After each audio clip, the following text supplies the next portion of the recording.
When we talk about foreign languages, of course, there are rules that we need to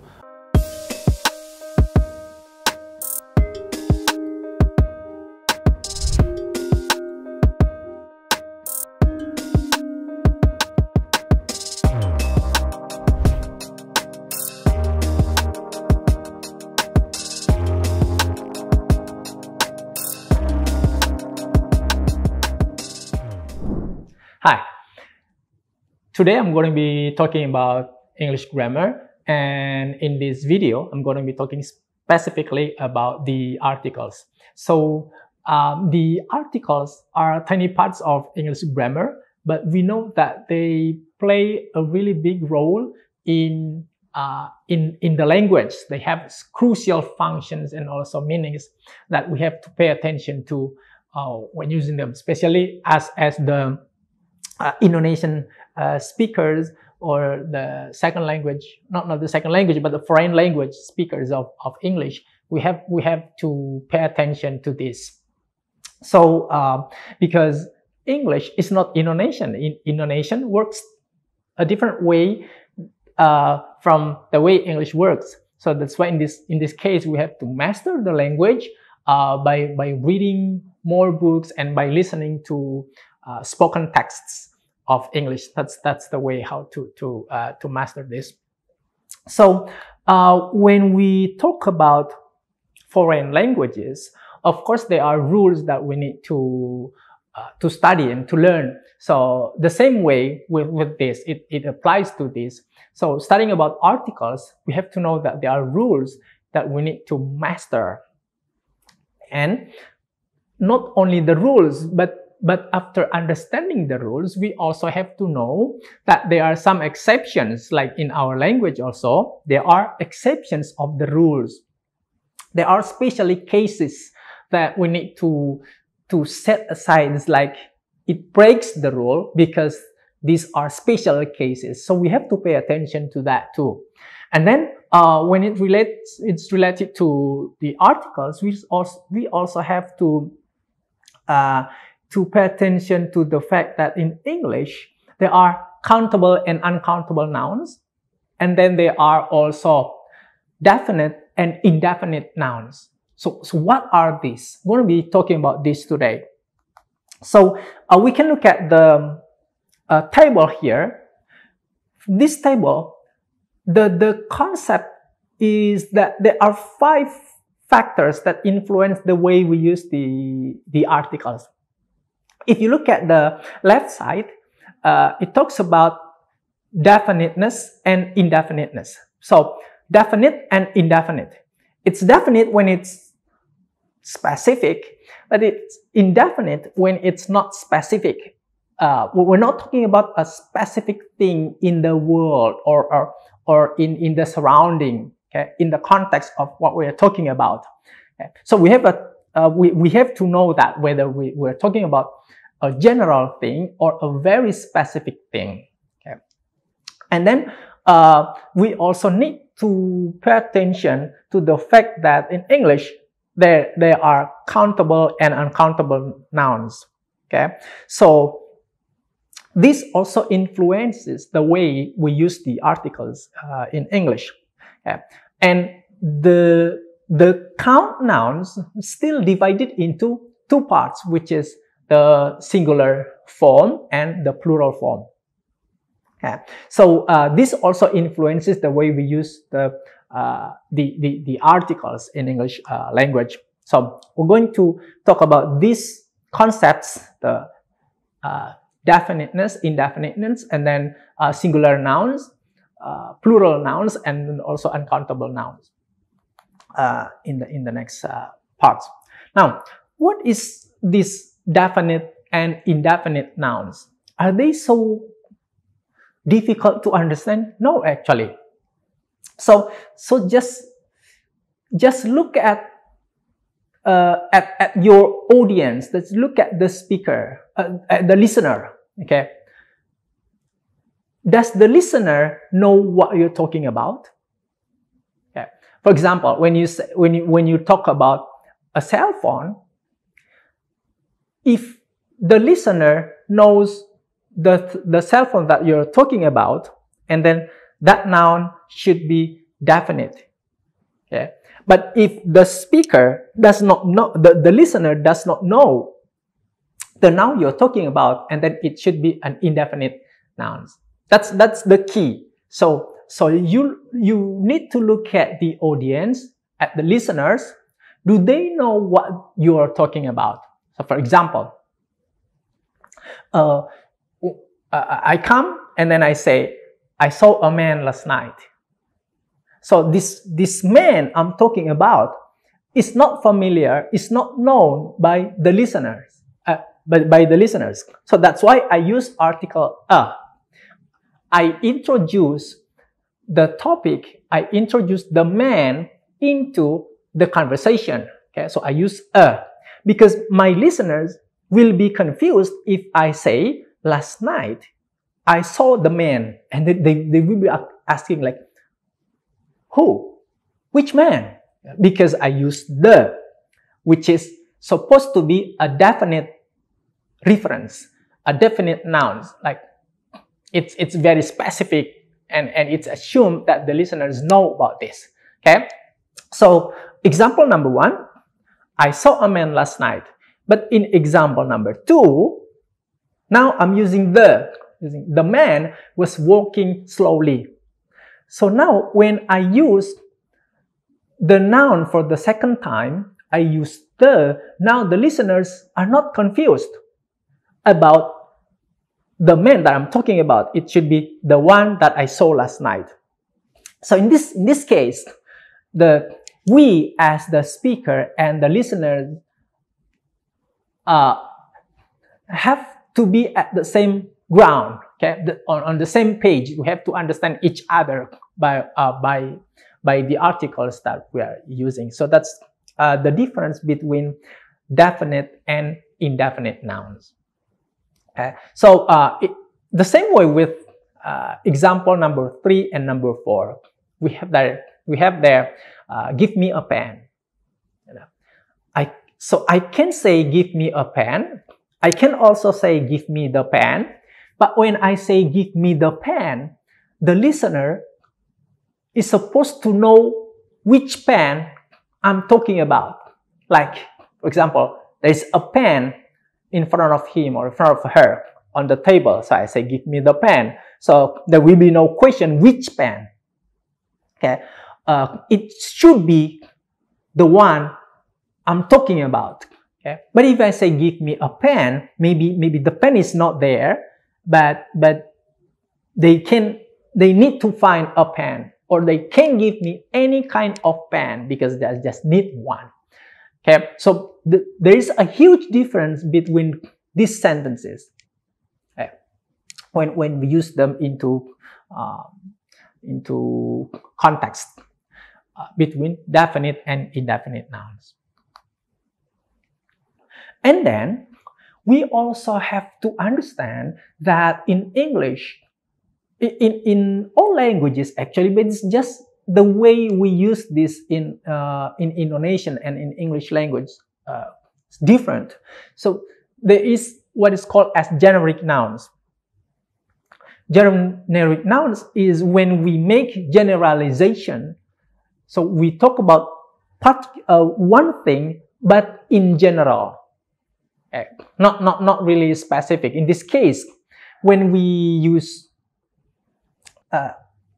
count noun in its singular form, we have to use the article a, but when we use this in plural forms, we do not use the article. So if we look at the examples here, I have 3 examples, 1, 2, 3. In number 1, I'm making a generalization. A stone is heavy. Okay. It means that I'm not talking about one particular stone around us, me as the speaker and my listeners. Okay. I'm not talking about any particular stone, but I'm talking about any stone wherever it is. Okay. It can be in this room. It can be in this house, it can be in this building, or it can be in this city, it can be in this country, or anywhere in the world. Okay? So a stone is heavy. Okay? So it is awkward if you say stone is heavy, because I'm using this stone in its singular form. So it's better to use the article a. Generalization. But when I use this noun in its plural forms, like I'm not talking about one stone, but I'm talking about more than one stone, so I need to omit the articles, like stones are heavy. This is also a generalization, because I'm talking about any stones, okay? Wherever they are heavy, okay? So stones are heavy. Generalization, but then many stones. But a stone is heavy is also a generalization, but then just one. Okay. Now the question is, for sentence number 1 and number 2, is it possible grammatically to use the with all of them? Yes, it is possible. It's grammatical, so we can say the stone is heavy. We can also say the stones are heavy. We can do this. However, there's a huge difference again. They are really, really different. A stone is heavy is different from the stone is heavy. Stones are heavy is really, really different from the stones are heavy. The difference is that when we use the article the with number 1 and number 2, it means that we assume, and that's the fact, that should be the fact, that the listener, the one we're talking to, should understand which stone, or in number 2, which stones are we talking about.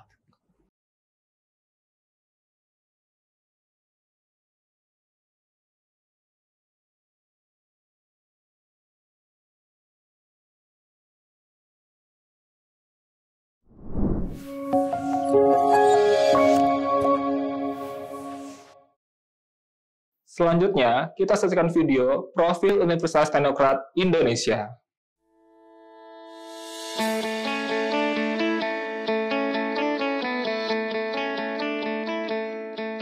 Lampung, the treasures of Sumatra, is a province that becomes the gateway to the Sumatra Island. Lampung has 2 municipalities and 13 districts, consisting of 234 sub-districts.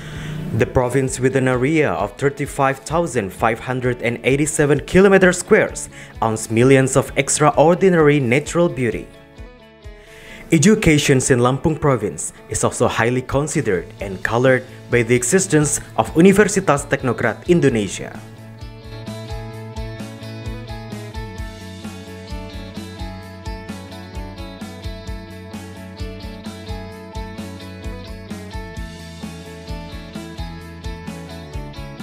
Universitas Teknokrat Indonesia has 3 faculties and 12 study programs. Faculty of Engineering and Computer Sciences with 6 study programs: Electrical Engineering, Civil Engineering, Computer Engineering, Information Technology, Informatics, and Information System. Faculty of Economics and Business with 2 study programs: Management and Accounting. Faculty of Arts and Educations with 4 study programs: English Literature, Mathematics Education, English Educations, and Physical Education. Universitas Teknokrat Indonesia believes that education is the key to the advancements of a nation. Universitas Teknokrat Indonesia commits to produce and develop future leaders through the education of quality characters. This receives a very good reception and trust from the community, which is marked by an increasing interest in students from year to year. The students and lecturers have lots of achievements and awards. Also, our quality is recognized by National Accreditation Board for Higher Education and many international collaborations. Universitas Teknokrat Indonesia also prepares the students to face the globalization's era through the use of digital technology. Universitas Teknokrat Indonesia has a number of representative facilities provided to support the learning process, such as comfortable classroom, laboratories, information technology, and the internet. Our vision is to be an excellent university in Sumatra with international standard and able to play an active role in nation building through 3 pillars of higher education, comprising education, research, and community service. We have graduated outstanding students who can be accepted in state agencies and other large companies. At Universitas Teknokrat Indonesia, the students and lecturers are encouraged to create and innovate by creating products and services that benefit the community through research activities and community services. In an effort to achieve its visions and missions, the academics of Universitas Teknokrat Indonesia are guided by the organizational culture values of discipline, quality, creative, and innovative. To support the quality of learning processes, we have very complete and sophisticated facilities, including digital-based smart classroom, hotspot in campus area, sport facilities, auditorium, and students' hall. Come and be a part of us, the campus of champion, Universitas Teknokrat Indonesia.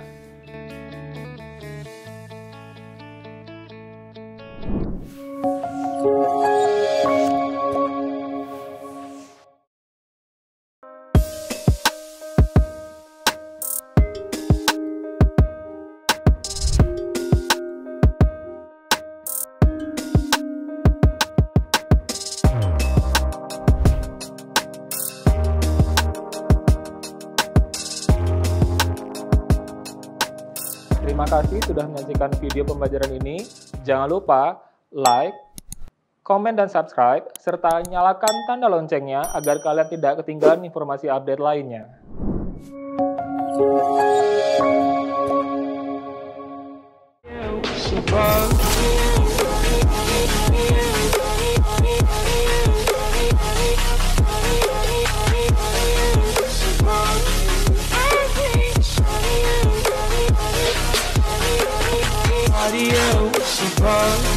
I hate Spada.